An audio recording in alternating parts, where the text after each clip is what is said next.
بسم اللہ الرحمن الرحیم۔ لغاری بلوچ میڈیا کی جانب سے تمام دوستوں کو السلام علیکم ورحمۃ اللہ وبرکاتہ۔ آج میں آپ کی خدمت میں 5 ایسی چیزیں ذکر کروں گا جن کو خواب میں دیکھنے کی تعبیر رسول پاک صلی اللہ علیہ وآلہ وسلم نے خود ارشاد فرمائی۔ پہلا، خواب میں دودھ پینے کی تعبیر۔ حضرت ابن عمر رضی اللہ تعالیٰ عنہ سے روایت ہے کہ آپ صلی اللہ علیہ وآلہ وسلم نے ایک خواب بیان کیا۔ اس خواب میں آپ صلی اللہ علیہ وآلہ وسلم نے دیکھا کہ میرے سامنے دودھ لایا گیا ہے، میں نے اسے پیا اور پی کر اس قدر سیراب ہوا کہ میں دیکھ رہا ہوں کہ اس کی سیرابی ناخن سے نکل رہی ہے۔ پھر باقی بچا دودھ میں نے حضرت عمر رضی اللہ تعالیٰ عنہ کو دے دیا۔ لوگوں نے پوچھا کہ آپ اس کی کیا تعبیر کرتے ہیں؟ آپ صلی اللہ علیہ وآلہ وسلم نے فرمایا، اس دودھ کو پینے کی تعبیر علم ہے۔ اس حدیث پاک کی وضاحت میں یہ ہے کہ جس قدر دودھ پیتا دیکھے اس قدر علم سے مستفیض ہوگا۔ دوسرا، خواب میں سفید لباس کو دیکھنا۔ حضرت عائشہ رضی اللہ تعالیٰ عنہا سے مروی ہے کہ آپ صلی اللہ علیہ وآلہ وسلم سے ورقہ بن نوفل کے بارے میں معلوم کیا گیا کہ حضرت خدیجہ رضی اللہ تعالیٰ عنہا نے کہا کہ انہوں نے آپ کی تصدیق کی تھی لیکن ظہور نبوت سے قبل ان کا وصال ہو گیا تھا۔ آپ صلی اللہ علیہ وآلہ وسلم نے فرمایا، وہ خواب میں مجھے دکھائے گئے تھے، ان پر سفید لباس تھا، اگر وہ دوزخی ہوتے تو ان کا لباس ان کے علاوہ ہوتا۔ اس حدیث کی وضاحت میں یہ ہے کہ سفید کپڑے میں ملبوس ہونے کی وجہ سے آپ صلی اللہ علیہ وآلہ وسلم نے ان کو ناجی شمار فرمایا۔ ناجی اس شخص کو کہتے ہیں جو جہنم کے عذاب سے بچا لیا جاتا ہے۔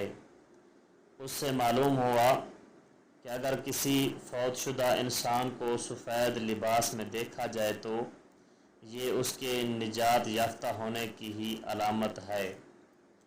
تیسرا، خواب شہد اور گھی کو دیکھنا۔ حضرت ابن عمر رضی اللہ تعالیٰ عنہ سے روایت ہے کہ انہوں نے خواب دیکھا کہ ان کی 2 انگلیوں میں سے ایک انگلی پر شہد ہے اور دوسری انگلی پر گھی لگا ہوا ہے، وہ دونوں انگلیوں کو چاٹ رہے ہیں۔ آپ صلی اللہ علیہ وآلہ وسلم نے تعبیر دیتے ہوئے فرمایا کہ اگر تم زندہ رہے تو 2 کتابیں یعنی تورات اور قرآن پڑھو گے اور اس کے عالم بنو گے، اور بعد میں ایسا ہی ہوا، وہ دونوں آسمانی کتابوں کے عالم بنے، یعنی قرآن کے بھی عالم بنے اور تورات کے بھی عالم بنے۔ اس حدیث کی وضاحت میں یہ ہے کہ شہد اور گھی کی تعبیر علم اور بھلائی سے کی جاتی ہے۔ اور اس کے بعد خواب میں چاند کو گرتے ہوئے دیکھنا۔ حضرت ابو بکر صدیق رضی اللہ تعالیٰ عنہ کہتے ہیں کہ نبی پاک صلی اللہ علیہ وآلہ وسلم نے پوچھا، تم میں سے کسی نے خواب دیکھا ہے؟ اس پر حضرت عائشہ صدیقہ رضی اللہ تعالیٰ عنہ نے فرمایا، میں نے دیکھا ہے 3 چاند ہیں ہمارے حجرے میں گرے ہیں۔ آپ صلی اللہ علیہ وآلہ وسلم نے فرمایا، اگر تیرا خواب سچا ہوا تو میرا خیال اس کی تعبیر کے حوالے سے یہ ہے کہ اس میں 3 افضلین اہل جنت مدفون ہوں گے، یعنی حضرت عائشہ رضی اللہ تعالی عنہا کے حجرے میں 3 افضل ترین ہستیاں دفن کی جائے گی۔ اور پھر بعد میں یہ تعبیر سچ ہوئی، حضرت عائشہ رضی اللہ تعالی عنہا کے حجرے میں آپ صلی اللہ علیہ وآلہ وسلم، حضرت ابو بکر صدیق اور حضرت عمر رضی اللہ تعالی عنہ اس میں دفن ہوئے۔ اور اس کے بعد خواب میں کسی چیز کو پھونک مار کر اڑا دینا۔